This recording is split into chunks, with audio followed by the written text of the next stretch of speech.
The following podcast will contain spoilers, tangents, hot takes, and excessive foul language. Viewer discretion is advised. Enjoy the show.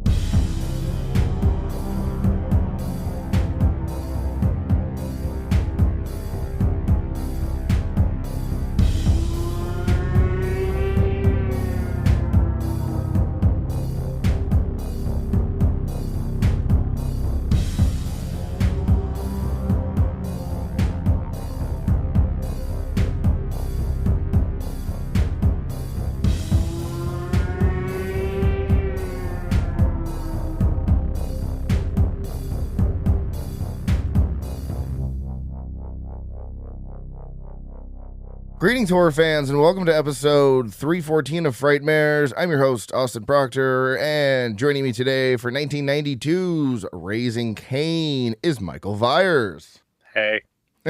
Thumbs up. That's all I got. Yeah. Even though it's an audio podcast, no one could see the thumbs up. Thumbs up are exclusively for me, and I appreciate them. So we are doing what I would consider to be a very, at least in my opinion, not even just underappreciated, but I would say, I'd go as far to say an underknown, not well-known De Palma movie, because I don't really hear much chatter about Raising Cain, and I personally love this movie. This is my second viewing, and I know when I was going through the lineup with you, this one stuck out to you because you were like, a De Palma film I haven't seen, and you have this very special thing that you do with directors where you try not to go through all of some of your favorite directors' movies, so that way you always have one to pull from as life goes on. So yeah, that is why you are here, and especially so De Palma, one of my favorites. We've already done Carrie this year, and this is, like I said, this is just a lesser known movie of his, and it's also probably gets confused with The Restaurant Raising Cane's, spelt differently. Well, I don't know if you want me to go into this now, but I do have a theory as to why this one is not as well known.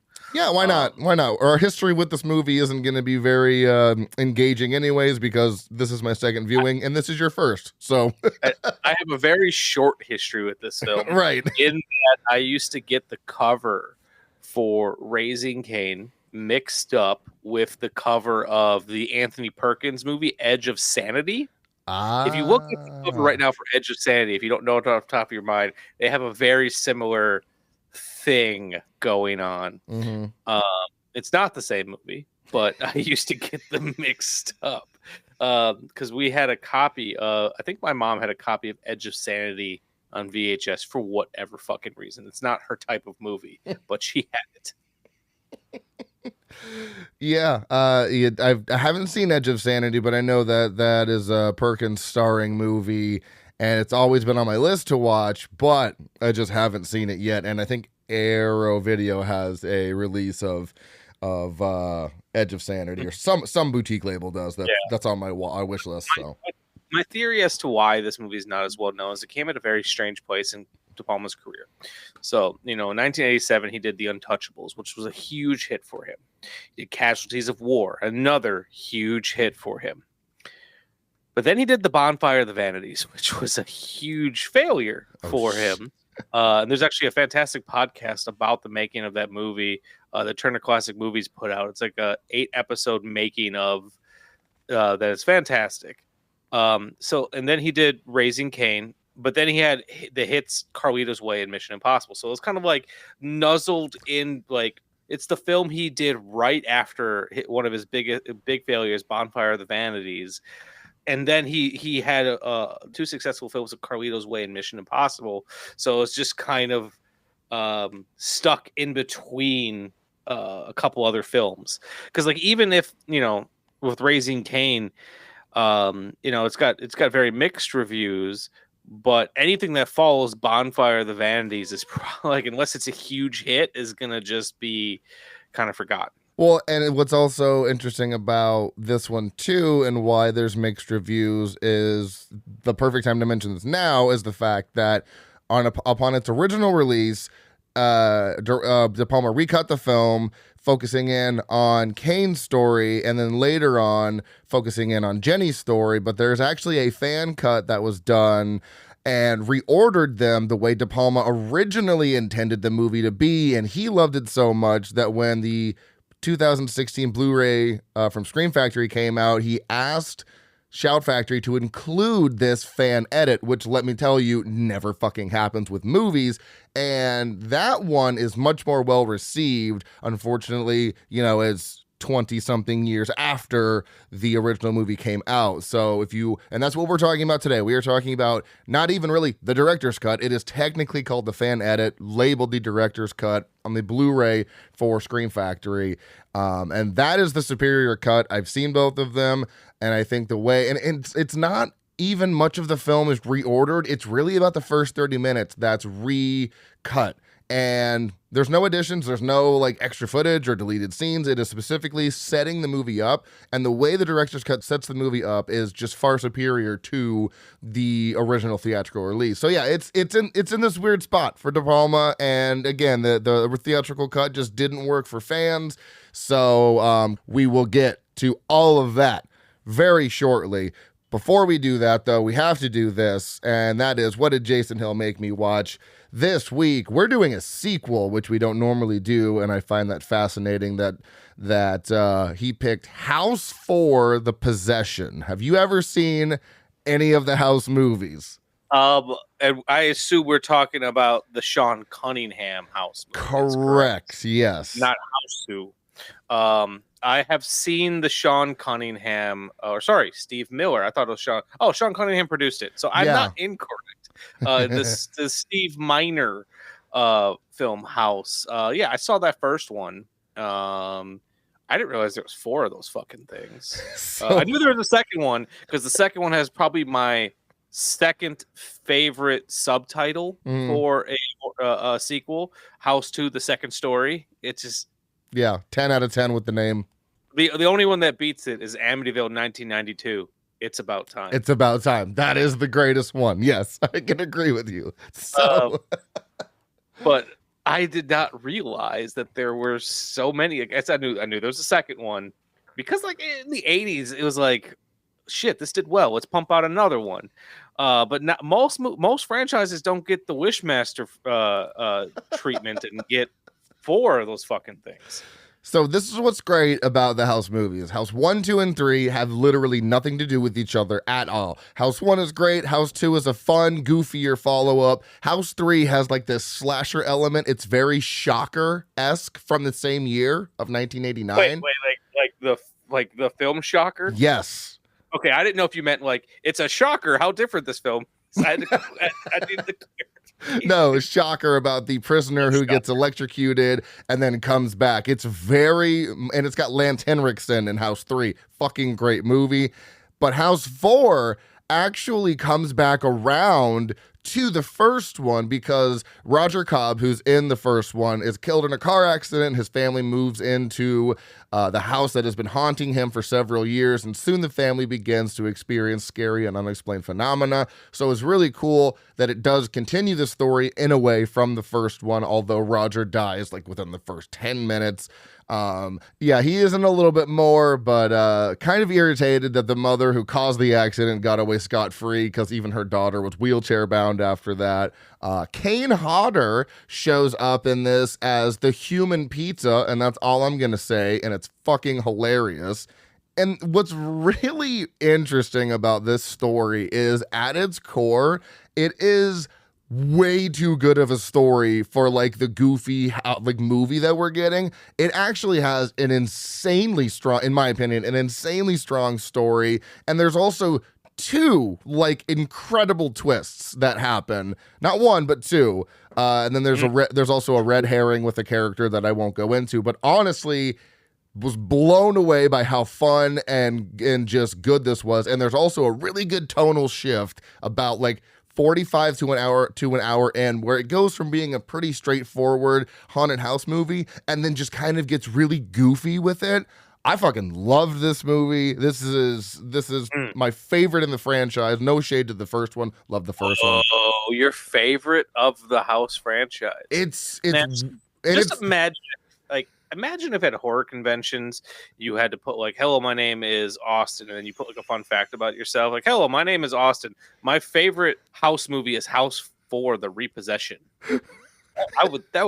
You'd make so many friends. Oh yeah, and probably so many haters. And what's crazy is that this movie has a 2.2, and I'm like, what am I seeing that others are not, or maybe I'm missing something? It has the worst rating of the entire franchise, and I fucking loved it the most. It is so much goddamn fun. I'm also getting to a point now where I'm rating B movies and kind of just sillier movies. I've started exclusively rating them by like how much joy like is derived from them. Because is this a good movie? Not really. It's goofy. It's cheesy. It doesn't really make some sense in a certain aspects. But I mean, I had so much fun with it, and was actually so incredibly blown away by how good the story was. Jason gave it a 3 out of 4. For some reason, I actually enjoyed this, and I have no idea why. So that's what Jason gave it. Like I said, I gave it a 4 out of 5. I thought it was fucking excellent. And I also realized how much I just love this franchise, because I had only seen 1 and 2 prior. Watching 3 and 4 for the first time. 3 is just so ridiculous and goofy, but you've got Lance Henriksen starring in that movie, so he obviously elevates it to a whole new level. This one is not streaming, unfortunately, House 4, so you'll have to rent it, but I got the Arrow like box set that has all 4 of them. So that is House 4, The Possession from 1992. Jason says, check it out. You'll probably hate it. In this case, hate it, you did not. And he had hated, I did not. So let's go to the highest grossing movies and Academy Award winners for 1992. The highest grossing movie of that year was Aladdin. No shock there. Bringing in $504 million, and the highest grossing horror movie of that year was Bram Stoker's Dracula, $215.9 million. My boy Coppola bringing in the ducats. Bringing in the heat that year with that movie. So this is the 64th Academy Awards presented on Monday, March 29th, 1993, honoring movies released in 1992. Best Actor goes to Al Pacino for Son of a Woman. Hua! Actor in a supporting role goes to Gene Hackman for Unforgiven. Best Actress goes to Emma Thompson for Howard's End. Actress in a supporting role, Marissa Tomei, My Cousin Vinny. Love that shit. Cinematography goes to Philippe Rousselat for A River Runs Through It. Director, Clint Eastwood for Unforgiven. Musical score, Alan Menken, Aladdin. That totally makes sense. And Best Picture's Unforgiven. So, as I've watched this, as has Michael. So to preface this, I'm not like the biggest, like Westerns are definitely not my genre. I can appreciate them. Yeah. It's my genre. Yeah. And I could tell because I was on Letterboxd. I imagine, I don't know if Gabby likes it, but I see that she gave Lonesome Dove 4 stars, so she must like him to some extent. She definitely is a bigger fan of Westerns than I am, and I do like them. I like Bone Tomahawk. I like Tombstone. Apparently, I like Westerns with Kurt Russell in them. He makes most movies better, so. That's fair. And there's other movies I do enjoy, and that's not that I didn't enjoy this one. I just wasn't particularly engaged with it. I do like the cast. Obviously, Clint Eastwood's in it. You've got Gene Hackman. You've got Morgan Freeman, amongst other great actors. But I just don't know. The story for me just wasn't fully engaging. I did appreciate it. I did enjoy the movie, although it was, it's a little long, 2 hours and 10 minutes. But that really was like, it's not the first Clint Eastwood movie I've seen, but I have not honestly seen a lot of his movies. So Unforgiven, if you have not seen it, the synopsis here is William Money is a retired, once ruthless killer turned gentle widower and hog farmer. To help support his 2 motherless children, he accepts one last bounty hunter mission to find the men who brutalized a prostitute. Joined by his former partner and cocky greenhorn, he takes on a corrupt sheriff. It's great. Like I said, it is a good movie, and I think I just for some reason wasn't fully into it. But again, for me too, I also have to be in the mood to watch a Western. And I don't know, like I just don't know what it is about Westerns that just don't use. It's just not my thing. I try to get into them, and some of them I can easily get into.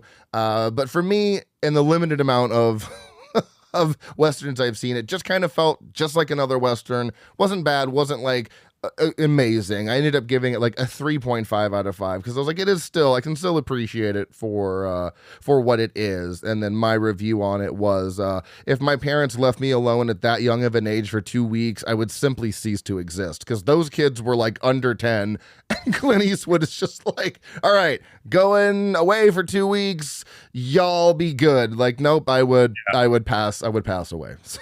Ride the horse to the neighbor if you need anything, I think is like what he said to them, or some version of that. So I really liked Unforgiven. This was my first time seeing it. Oh, okay. And what I liked so much about it is I've seen a lot of Westerns at this point. And in some ways it's a revision. It's considered a revisionist Western in that it takes the tropes that one would expect from Westerns and kind of plays with them. So, this movie kind of plays with that idea of who's good and who's bad, because throughout so much of this, Gene Hackman is truly the piece of shit doing heinous things, while you have the bad guy who takes this job, and he says it's for, he does it for the money, and he kind of convinces himself that he's doing the righteous thing because he's going to help this woman that was had her face cut up. So it kind of it has this interesting role reversal, and it plays with who is really the bad guy here. It is definitely a movie, I will say, that hits better if you've seen more Westerns, especially more traditional Westerns. I feel like I've been talking for a while. No, and what you're saying makes a lot of sense, because if you're saying that it takes a lot of the traditional tropes from Westerns and flips them around, I'm not going to know that because I haven't seen enough. So what I think I need to do is, because I have been wanting to get into more Westerns, and I think I need to watch maybe like a handful, like 5 or 6, come back to Unforgiven and see if my opinion changes. Because if they're playing with tropes, I'm definitely not picking up on that, because I don't know the tropes. And those are good to watch as well, because especially watching something Unforgiven, Clint Eastwood is playing with the characterization that he had traditionally played. So, you watch those Dollars films, and, he was the calm, cool, collective guy. He didn't say a whole lot. He was just kind of a general badass. And then you have Clint Eastwood kind of playing that character, but in a lot more pathetic way. He can't even get on his fucking horse anymore. That was such a funny bit they did. They show him shooting, and he's struggling with it. So he's also commenting on the characters that he had played. So you watch some of his movies. Yes, I think those are important, but then also watch more traditional Westerns, like say something from John Ford, or even some of the films from Bud Bedecker, and then come back to Unforgiven. I think a lot more of this stuff will click for you. I like that. And I always love revisiting things I wasn't fully sold on. Unforgiven, I don't believe was streaming either. Let me double check. It is not. You have to rent that one on Amazon. I did buy the 4K because I know Gabby. I had it on my shelf already. So yeah, I know Gabby loves the Western. So I just went ahead and bought it, and I'm glad I did, because I will come back and revisit it. Before we move on to the review at hand, let's just blow through this IMDb roundup. This is Raising Cain from 1992, released on June 19th of that year in the US. It is rated R for sexuality, language, and terror violence. There is mild sex and nudity, moderate violence and gore, moderate profanity, mild alcohol, drugs, and smoking, and moderate frightening and intense scenes. Runtime of 1 hour and 32 minutes. There's about a 10 to 15 second difference in the cuts, so really it's the same time.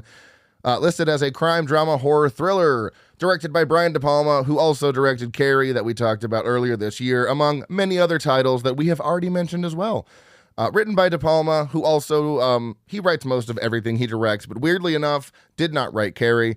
Composed by Pino Donaggio. My God, I love this man so fucking much. He's worked with De Palma plenty of times. He also did Carrie. He also did Tourist Trap. He also did The Howling. We've got cinematography by Stephen H. Barrum, who also did the cinematography for Body Double, Mission Impossible, and Mystery Men. So love that. Edited by quite a few people here. I'm not sure why there are 4 editor credits. I know there's one. I know why there's 1 or 2, but there's 4 editor credits here. We have Robert Dalva, who also edited Jumanji, Jurassic Park 3, and Captain America: The First Avenger. And then we have Paul Hirsch, who also edited Carrie, Star Wars Episode 4 and 5, Creepshow, Planes, Trains, and Automobiles in Lake Placid. And then we have Bonnie Kohler, who also edited Grumpy Old Men, Life Size, and Model Behavior. And the last editor would be the editor of the director cut, Pete Gelderblom. He is a German man. He has done a few other things, documentaries and stuff like that. But this was actually his first credit as an editor. Starring John Lithgow as Cain / Carter / Dr. Nick / Josh / Margot. We'll get into that. He was also in season 4 of Dexter as a Trinity Killer, arguably his best role. We've got Lolita Davidovich, oh my God, as Jenny, who was also in Jungle to Jungle as Charlotte. We've got Stephen Bauer as Jack, who was also in Scarface as Manny Ray, another De Palma film. Francis Sternhagen as Dr. Waldheim, who was also in Misery as Virginia. Greg Henry as Lieutenant Terry, who was also in Slither as Jack McReady. And Tom Bauer as Sergeant Callie, who was in Die Hard 2 as Marvin. Estimated budget of $12 million, grossing $37.2 million, so that's not a bad return there. Movie was filmed in Los Altos, Mountain View, Palo Alto, Menlo Park, and San Francisco, California. Amazon rental for $3.99. Movies that came out around the same time, we've got Lethal Weapon 3, Twin Peaks, Firewalk With Me, Alien 3, Encino Man, Sister Act, Patriot Games, Batman Returns for some reason in June and not fucking December, and Honey, I Blew Up the Kid. IMDb summary: the oncologist's wife of a prominent child psychologist suspects her husband has an unhealthy scientific obsession with their child, unaware of what or who is really going on inside his head.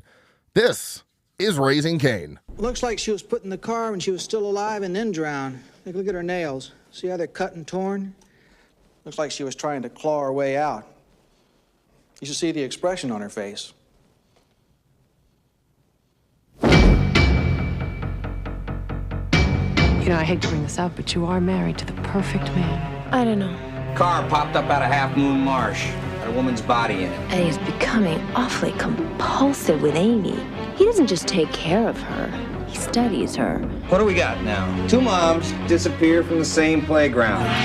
You could get us all put away for good. I have this horrible feeling that it has something to do with his father. I did nothing. I don't even exist. This thing you're doing means everything to the old man. I won't hurt her. She'll hurt you. We gotta find these women now. I don't want to be walking behind any lousy coffins. I want to know what you've done with Amy! I don't know where she is. I do. You should never have gotten out. Dr. Waldheim! You're nothing but a cheap hoodlum. I am what you made me, Dad. I know what you're going to do. It's a bad thing, and I'm gonna tell. It was Bonesy!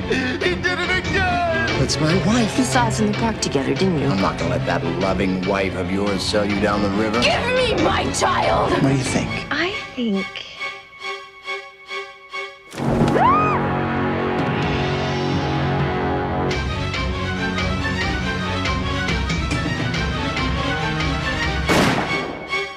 Hickory dickory dock. Cain has picked his lock.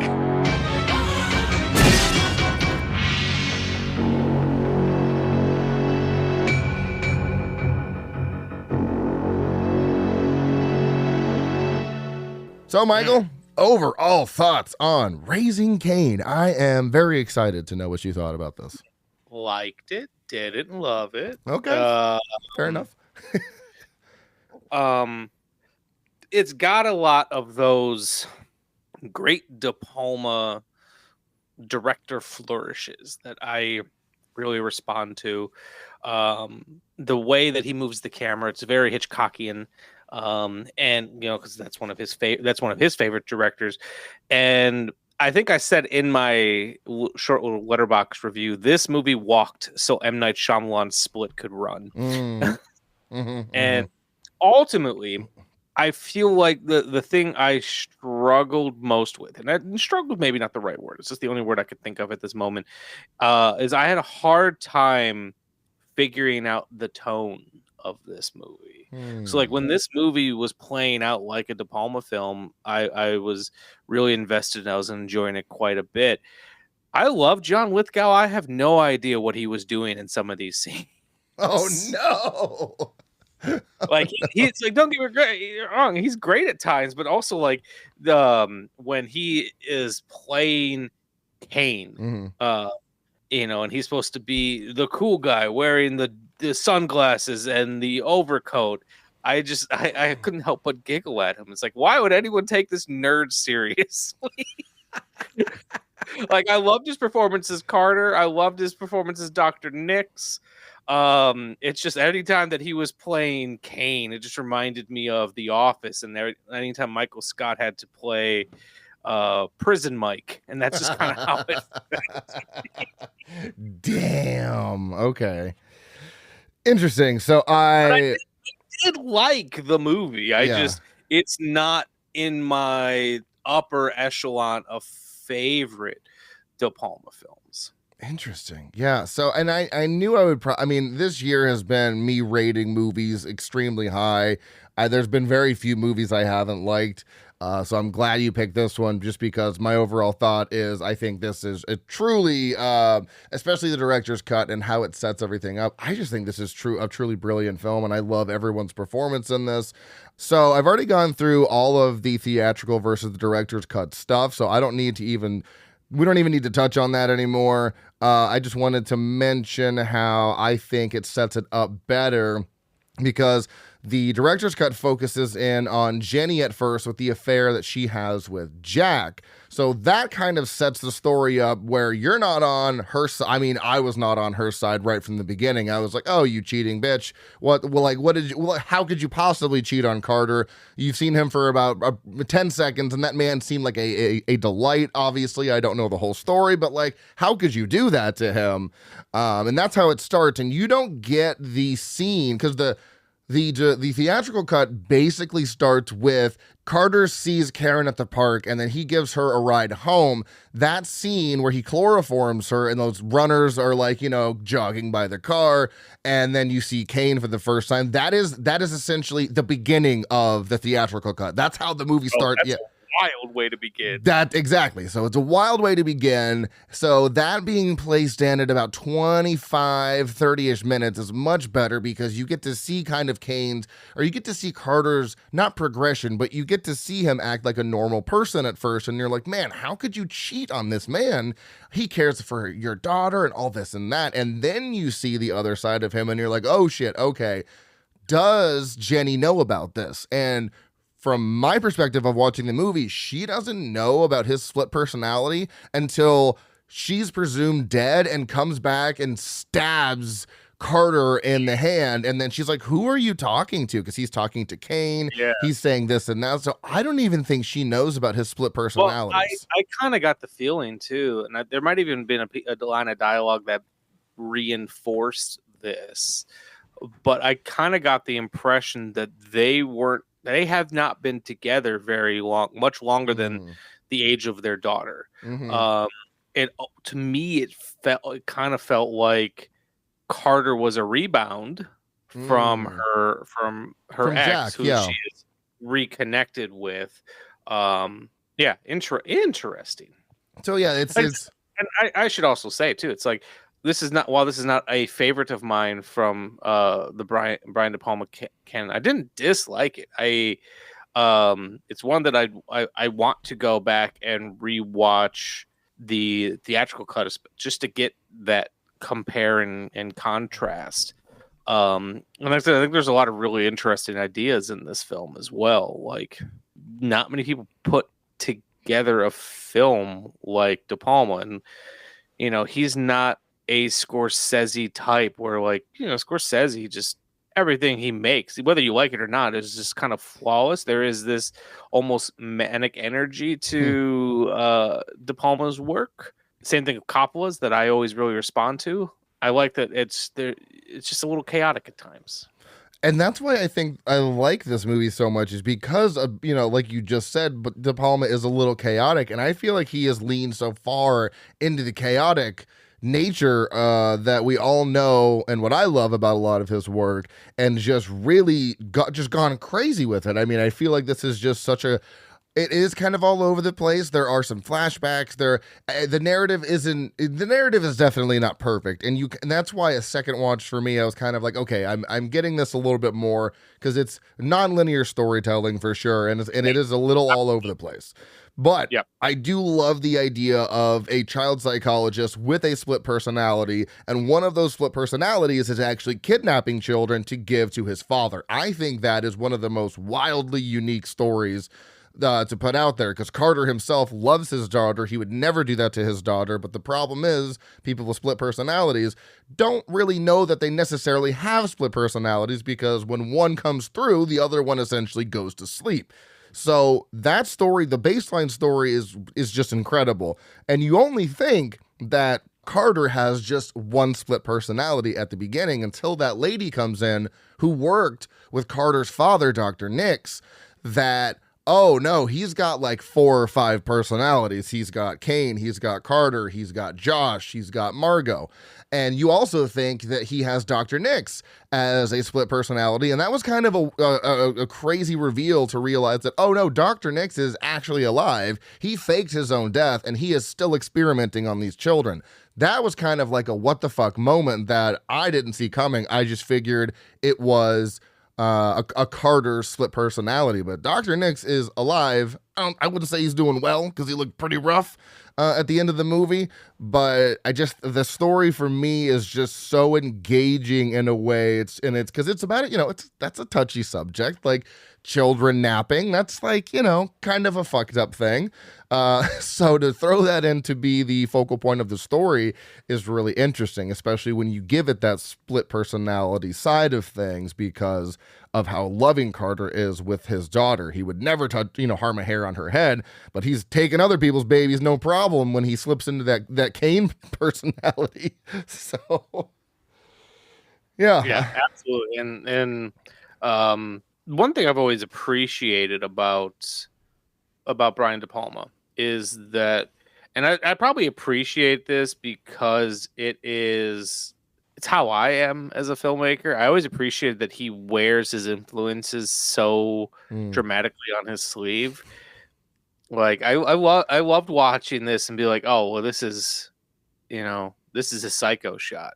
Actually, there's a lot of Psycho in this movie. Yeah. I'm pretty sure that played a heavy inspiration in this movie. I remember reading some trivia about how like this is essentially De Palma's like Psycho. But another thing I find interesting too, especially with the director's cut and how the narrative is told, is the fact that we kind of think that Jenny might be nuts, because she's having these weird, not necessarily visions, but she like mixes up Carter's and Jack's present, and then she wakes up in the middle of the night freaking out. So you get a sense that Jenny might be kind of the mentally unstable one at first, because of the flashbacks and the possibility of things that are happening that are shown on screen. There's also a couple lines of narration and there's only like 2 or 3 lines of narration from her head. So you get the idea that she might be the one that's not well, until you see Carter talking to himself. But they lead you to believe at first they're like, oh, that they're twins, that Carter and Cain are twins and they're working together, until you see Carter go around the tree when he's watching Jack bone his wife, and then one person comes back out from behind the tree. You're like, oh, okay, he's got split personality. That's quite interesting. And it really goes off the rails too when he tries to suffocate his wife. I'd say that's the point where fully unhinged. He tries to suffocate his wife after what he finds them doing in the woods, because it does this clever thing where it cuts back to an earlier scene we've already watched, plays it again, and then it shows it from Carter's perspective. And then Carter goes even so far, well, Cain, I guess, goes so far to set Jack up for the murder of a child abduction that Cain actually did. And I thought that was just such a smart, like, oh man, like not his alter ego, his split personality is like covering his back. It's just, I thought that was such a great moment. And the movie does some interesting things too, trying to hide the split personality aspect of it. In that, like, when we first meet Cain, the woman who's knocked out in the car, like, she's unconscious, so there's no one to vouch for whether or not there's another person there. And while I had assumed this movie was a split personality film, I also like didn't know 100% because I didn't read the description. I just went into it. Damn. I chose just to go into it. I'm like, oh, interesting. So, you know, and I was still pretty confident that was a split personality thing, but I appreciated that they didn't they kind of rode that narrative thread for as long as they could with, oh, it could just be another person, especially because I had just seen like a month or so ago and I thought, I was like, oh, maybe this is just another twin situation. Well, because especially they established that when you first meet Cain, and when Cain's in the passenger seat with the woman knocked out in his lap, he like picks her head up and does something with it. So you're like, oh shit, maybe this is really twin situation. But then it does get eventually confirmed by a very smart shot. So yeah, it doesn't show its hand right away, and I think that's the problem with the theatrical cut is it shows its hand almost immediately by showing you the scene with Carter and Cain, and instead of the director's cut, which shows you that about half an hour into it. So it's literally the director's cut is literally just a reordering of scenes. There's nothing cut from the movie. There's nothing added. It is like 4 to 5 scenes reordered and structured differently. And that's the fucking power of editing. Let me just touch on that real quick. I love the fact that it's like nothing is missing from the director's cut. Nothing is added. It is simply a reordering. And that is the power of editing. Like, that is how I believe I read too that the guy who did the fan edit, just being a big fan of this movie, he was trying to keep it more in line with the original script. Correct.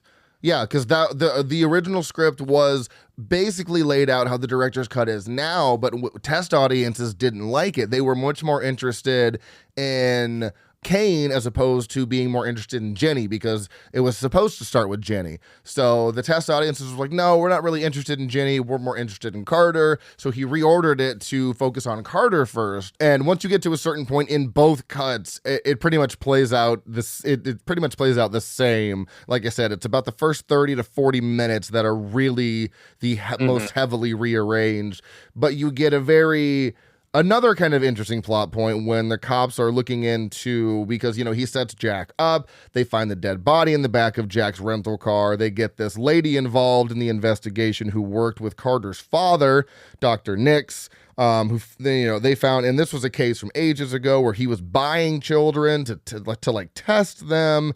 And, you know, some cops are like, well, I mean, okay, his father was a nut. So what? You know, it doesn't mean he's a nut. But then other cops are like, you know, okay, well, that is kind of weird, especially since his father's dead and blah, blah, blah, blah. So it's really interesting that you find out, too, from that lady who talks about a person named Cain. Now, at this point in time, nobody knows who Cain is. We do as the audience, but no one in the story does. And she talks about how Dr. Nix worked with a person with multiple personalities, wrote a book on it called Raising Cain, The Creation of Evolution and Multiple Personality. Love the fucking meta aspect they threw in there, because she's like, they even made a TV show about it. And I was like, nice, a little touch of meta. I love that. So the kicker is, though, the lady working with Dr. Nix, again, doesn't know who Cain was, who we all know to be Carter. She doesn't know what happened to Cain, but she claims that Dr. Nix split Cain's personalities on purpose to study them, and then get control kids for a group to study them as well. So basically, Carter's father intentionally, under stress and under certain situations, was able to actually split personalities in his own son to study him and the effects they have on the human brain, which again, I don't really know how based in reality that point is, but when you just you throw that out the window of just like, I don't even know how real that is. That is just such a wildly, oh my God, I've heard that. I'm like, good God, what a fucked up thing to do, first of all. But that's just crazy that you had someone intentionally trying to push this person into such a manic state where they disassociated and split a personality. And so basically he did that to him 4 times with Cain. Then you have Josh and Margot. So he's got 4 different personalities that he can slip into based on triggers, based on anything else. So I just found the story progression and how it went along, and the more you find out, the more you know, and that they didn't know certain things that the audience know. Us as the audience are like, oh shit, we know that's Carter. Oh my God, what's going to happen? And then they finally come to the realization at some point when it's far too late, and Carter has now taken that lady's wig and gone out the building. But I just think I think this movie is just incredibly smart. Even though some things, like I said, might be a little bit beyond reason, like the whole, can you intentionally split someone's personality? I don't fucking know. But it's fucked up nonetheless. I mean, so it's fucked up nonetheless. So yeah, that's kind of just my whole overview of the movie there. Is there anything specifically you'd like to talk about? Any points, any things that worked for you or didn't work for you? Like I said, I think I kind of talked about some of the performance bits that didn't work too well for me, and none of it really harmed my enjoyment. Because, like I said, I still liked the film. I think it's a movie that I do plan to return back to, and I also feel like as I eventually watch the theatrical cut, I think it will give me a different appreciation for what the fan edit is probably going for. And like I said, it just has those De Palma signatures throughout it that I like quite a bit. And the thing I've always really appreciated about Brian De Palma, and John Lithgow talks about this. There's an interview on the Scream Factory disc with John Lithgow that's quite enlightening, where he talks about De Palma's way of making a film, and De Palma is very much he studied at the altar of Hitchcock. Hitchcock was the same way, where Hitchcock made the film before they made the film. He did so much prep and did such in-depth storyboards and well, they didn't have animatics then, but like De Palma did. He had everything planned for the film and worked with his actors, hired good actors. So that way, by the time he got the set, like John Lithgow was saying, that Brian De Palma would sit in his chair and listen to music. And wow. He said he already set up everything he wanted it to be done. And he'd direct when he had to, but he was bored because he did everything before they even got the sets. Oh my God. And you can see so much of that precision throughout the making of this, or throughout this film, where everything, whether or not it responded with me or not is beside the point. Everything, there's nothing that feels unintentional in this film, or pretty much any of his films. It never feels like De Palma's on set figuring it out. He came to set knowing what he wanted and how to accomplish it.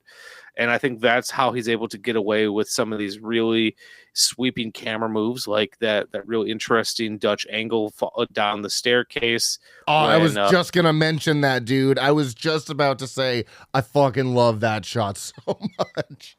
Or the way that, the way they used multiple stories at the motel during the climax, and the way the camera moves between, it's all orchestrated. It's so good.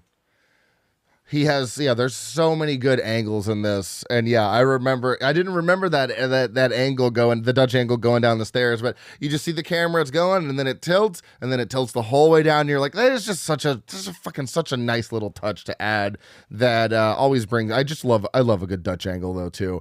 So there's only really a couple of things for me that I'm like, okay, I'm not huge on this. Like, the first and biggest one, and this actually isn't something that I don't like, this is something I'm confused on.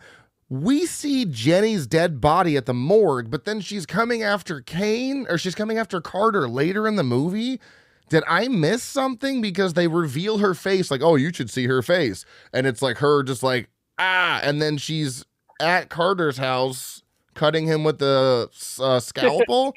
I don't know if I missed something, or... I'm trying to remember what my thought was when that happened. It was, and I think like originally I was like, well, maybe it was a setup, but I think eventually what I came to terms with is, I wouldn't be surprised, and this is me just on a fucking stretch. Okay. I wouldn't be surprised if it's a situation of his mental state was so far gone that scene probably didn't even really happen. That's kind of what I was thinking. I was thinking him identifying her body. That was my initial thought, is that, you know, so maybe the camera. So basically, you're saying that the camera view is Carter's view looking at his wife, but that just happened in his head.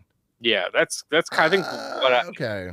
Keep in mind, it's been a couple weeks since I've watched it. No, you're good. You're good. What I was going with at the time, because this movie plays a fractured timelines in a really interesting way, and it plays with perception in a very interesting way. And Carter is an unreliable narrator throughout this entire film, and since we are essentially viewing the film through his perspective, you kind of have to take what happens and what he sees with a grain of salt. Mm-hmm.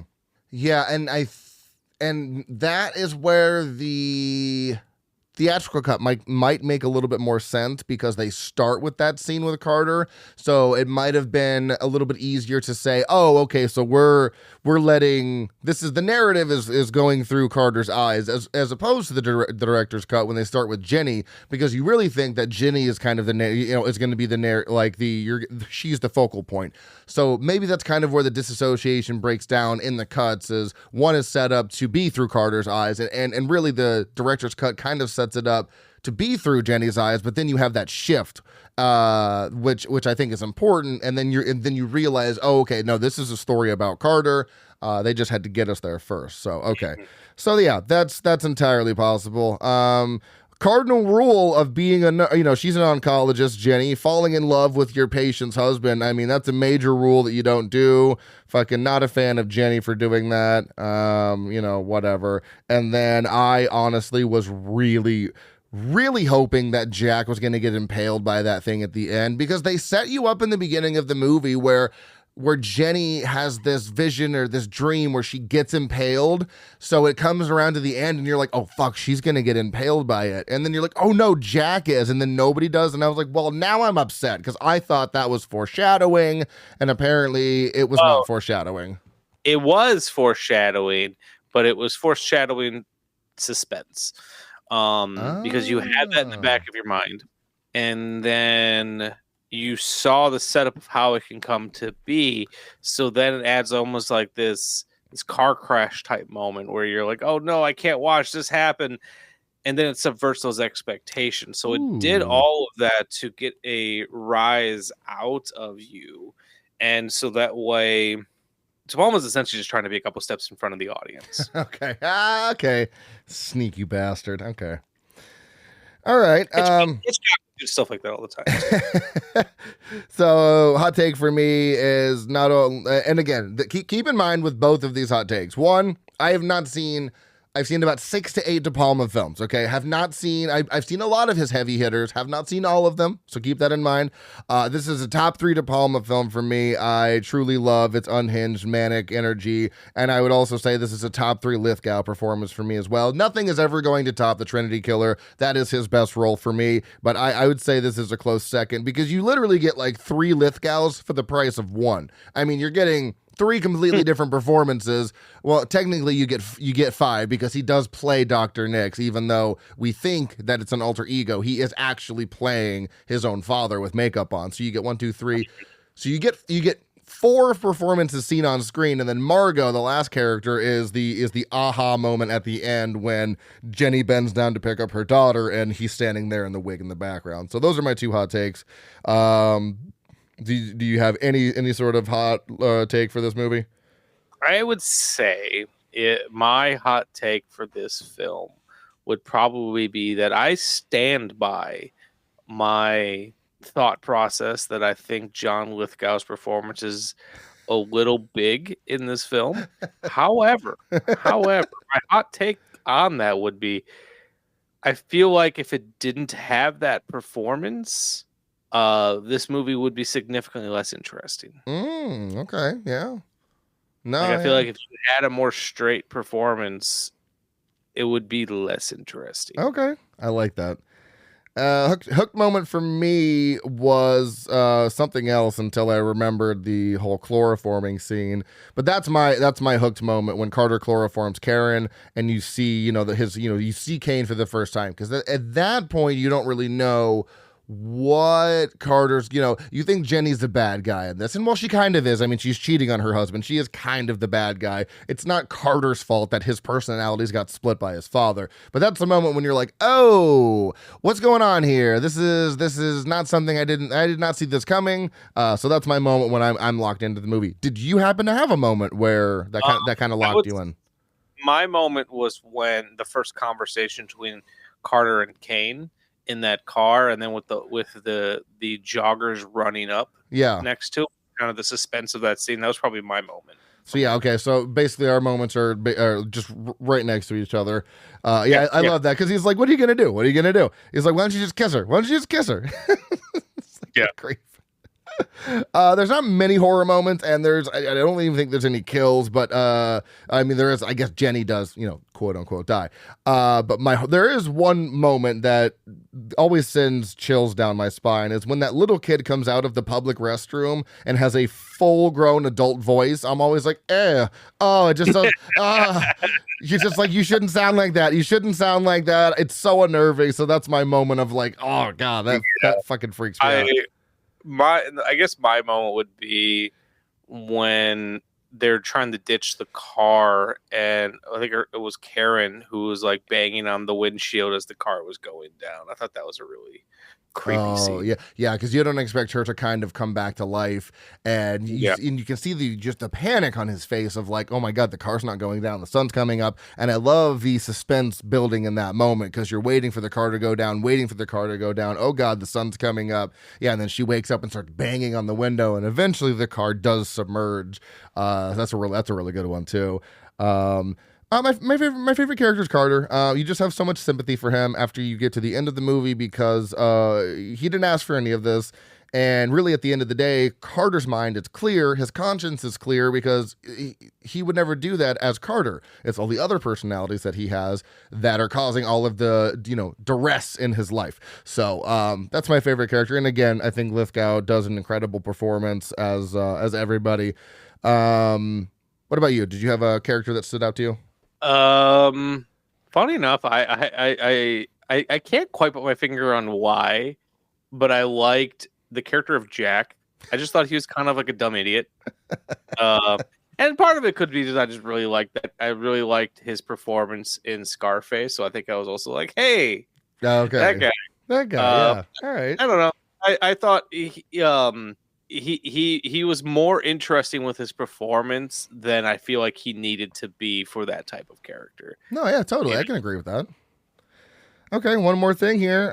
Least favorite character for me is not who if you're thinking it's Jenny, it's definitely not. It's Karen, because she tells Carter that they're friends, but you're not a fucking friend if you are letting that affair happen. I'm just saying, you cannot call yourself a friend of someone while his wife is cheating on you with another man. So Karen, shame on you for not telling. And I know, I get it. Girls are going to stick together. Boys are going to stick together. I totally understand that. But basic level human decency would be, hey, your wife's cheating on you, and I'm not a fan of that. So that's my least favorite character. Fuck you, Karen. Not a fan of you.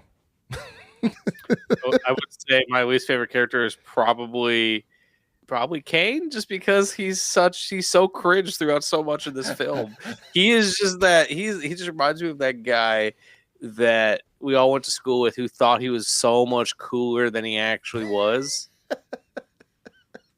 It's funny, because I think it's almost like because I look at it as that's what Carter would envision someone, because Carter's kind of a dorky, dweeby guy. So it's almost like maybe that's the manifestation of what Carter thinks a cool guy is. So that's that personality, is like, that's him envisioning like, oh, this is the cool guy that, I don't know. The mind is a tricky thing, but I think that's what I like to think about. It's like, it's Carter's mind is like, this would be you if you were cooler, but really he's not that cool. He's just trying to help you out of this jam.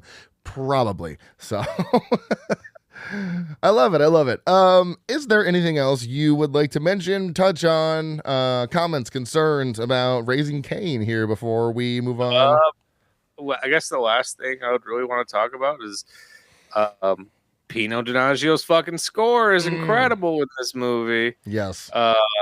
Love that guy. As we talked about earlier, I think it's also a really good looking film. Stephen Burham, who shot this, did a bunch of De Palma stuff. And which, by the way, if you've not seen the Brian De Palma A24 documentary that Noah Baumbach directed, highly recommend. De Palma, right? It's just De Palma. Yeah. Yep. Seen that. Yeah. Loved it. But no, like Stephen Burham, he shot some of De Palma's big hitters. He shot some of he shot Rumblefish, which I think is one of Francis Ford Coppola's most beautiful looking films. Just shot some really interesting stuff, and he also shot Confessions of a Teenage Drama Queen. So, fuck yeah, that's amazing.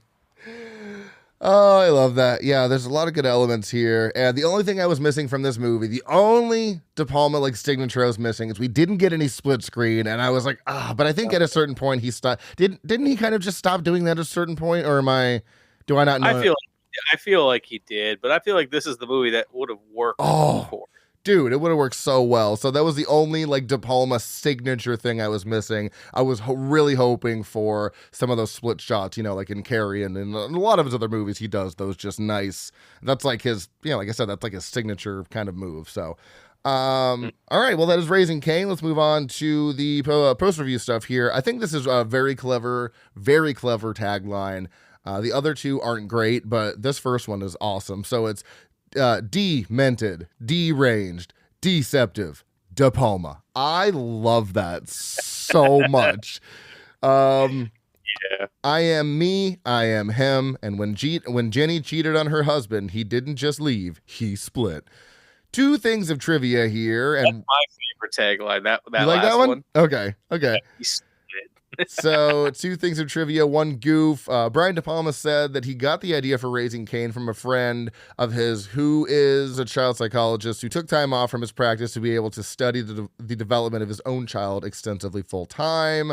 The long take of Dr. Waldheim, Lieutenant Terry, and Sergeant Cully walking through the police headquarters when the doctor keeps wanting to go. That was also a great bit when the doctor kept going down the wrong hallway and they were pulling her. Yeah, that was great. She was great.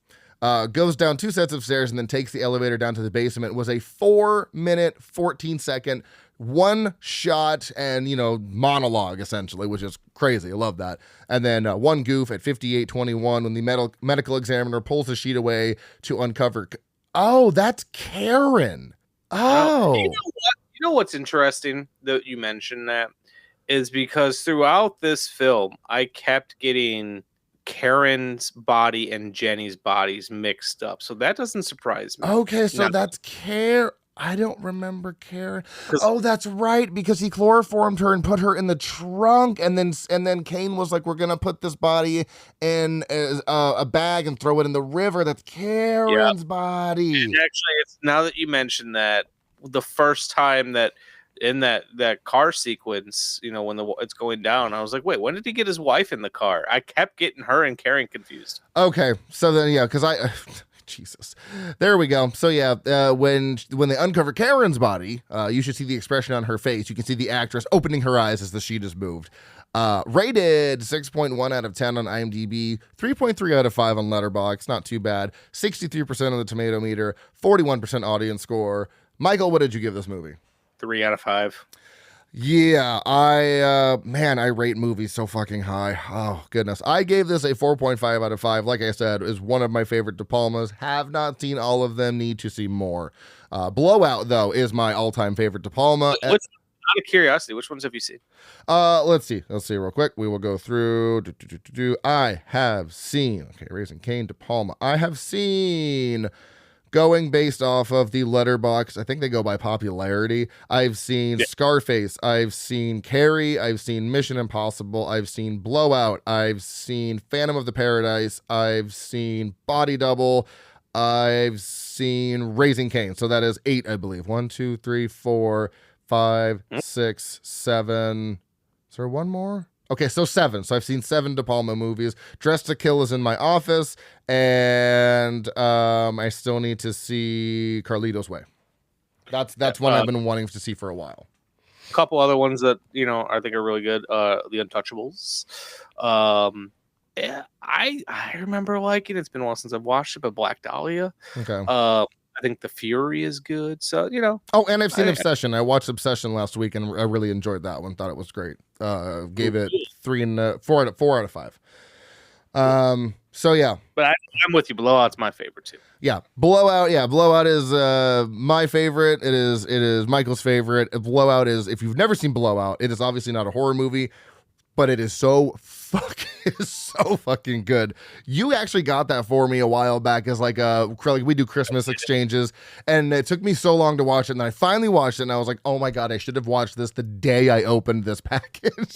so good. That 360 shot of him going through all the white tapes, and the way the audio loops and layers on top of it. So it is a 5 out of 5 all day long.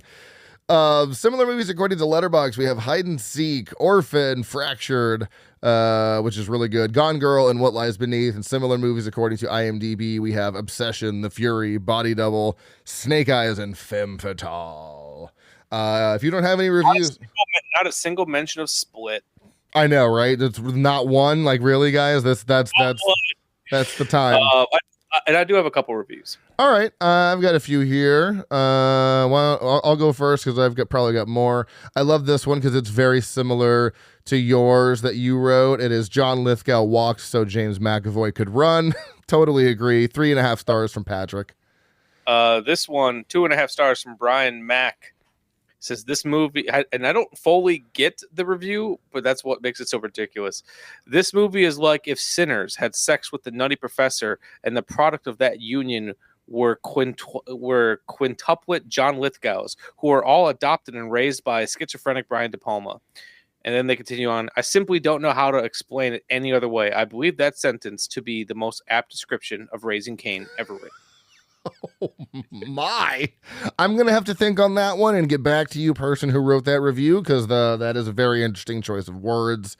This is just stupid, and I love good stupid shit. So 2.5 or 2 stars from Russman, and I wasn't able to get into this film at all, but Abel is spelled Abel, like Cain and Abel. Yeah, no, okay. That's a good one. So stupid. This one, 2 stars from Cinema Void.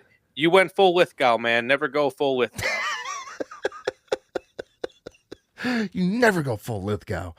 Let's see here. I love this. This is great too. 3.5 stars from Chris Evangelista, director's cut. Not the best Brian De Palma movie, but probably the most Brian De Palma movie. Yeah, I definitely get.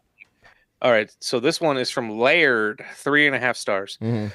This movie feels like an inside joke, but one that I'm not in on. I'm okay with that. Considering most critics and general audience's inability to even guess at authorial intent, John Lithgow's performance is undeniably brave in that it's so campy one might mistake it for an accidentally bad performance. He's great. It's the movie that's silly. And last one for me here. No rating, no heart. Just Carson that says there's no way they made a movie based on that chicken place. And that is all I got. I think that's all I have too. Except, well, in my review, I'll quote myself. I said Raising Cain would definitely get an extra 0.5 star if it was dunked in cane sauce. Maybe the director's cut / fen it is the cane sauce. I love that. I love it. So, Michael, where can everybody hear the sultry sound of your voice on your podcast? You can hear my podcast, The Shame List Picture Show, and everywhere you listen to podcasts. You can also find us on the Cinepunks Podcast Network. Not the most recent episode, but the episode right prior, Austin was on, and we had talked about Whiplash, which was a good time. And then I just did an episode with David Gregory of Severin Films. And then you can find me on Letterboxd at Vyers102008, and on Instagram, pretty much every Instagram, TikTok at either Michael_Vyers or Shameless Picture Show. Booyah. And if you enjoy the show, please rate and review on your favorite podcast app of choice. You can follow us on Facebook, Instagram, TikTok, and /your app of frightmarespodcast. Our email is stayspooky@outlook.com. You can also follow me personally on Letterboxd at Dr. Proctor. Next week, Corey and I will be back doing Jason Goes to Hell from 1993. So until then, stay tuned and stay spooky.